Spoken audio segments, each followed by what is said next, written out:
This week, Subaru launched its brand new 2012 Impreza in New York City.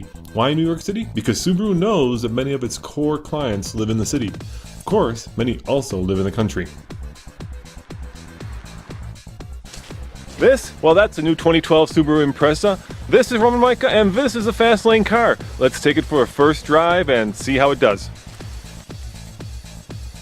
Oh yeah, it's the only all-wheel drive car in its segment.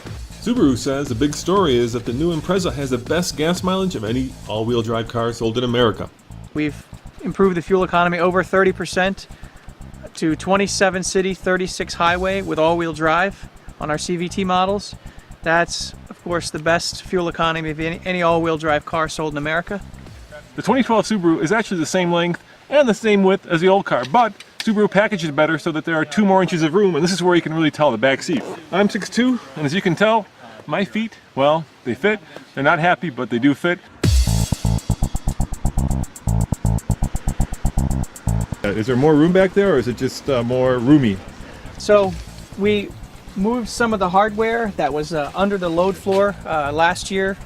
We made the fuel tank a little bit smaller, which doesn't affect the cruising range. It's actually greater, but that allowed us to move that stuff out of the way and drop the load floor. So now it's completely flat. It's a little bit lower.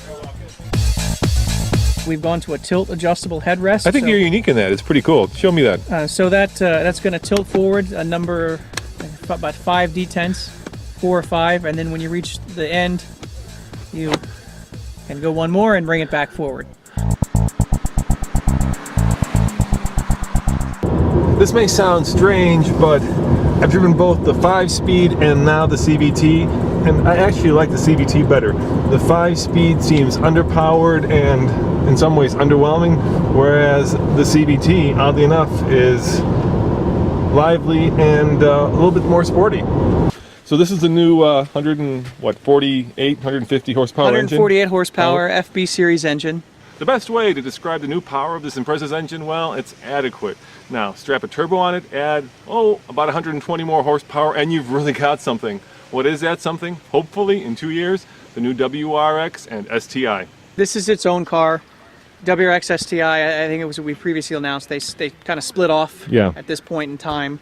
So last year, we redesigned both of those models. We went to the wide body on the WRX, and then the STI, we went to offering a sedan as well.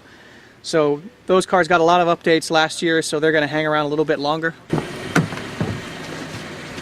At the end of the day, the simple fact remains that if you want an all-wheel drive car in this segment, the Impreza is the only way to go. Roman Micah reporting for TFLcar.com. These little tabs right here at the end of the roof rails, what's that all about? So we did a number of things to reduce the drag and improve the fuel economy on Impreza. And so one thing we found is that when we added this feature in our aerodynamics testing, that adding this little bump smooths out the airflow and increases the highway fuel economy 1 mile per gallon from what it would have been otherwise. That's crazy. That little hump right there increases it by 1 mpg. Yeah, that's correct. Wow.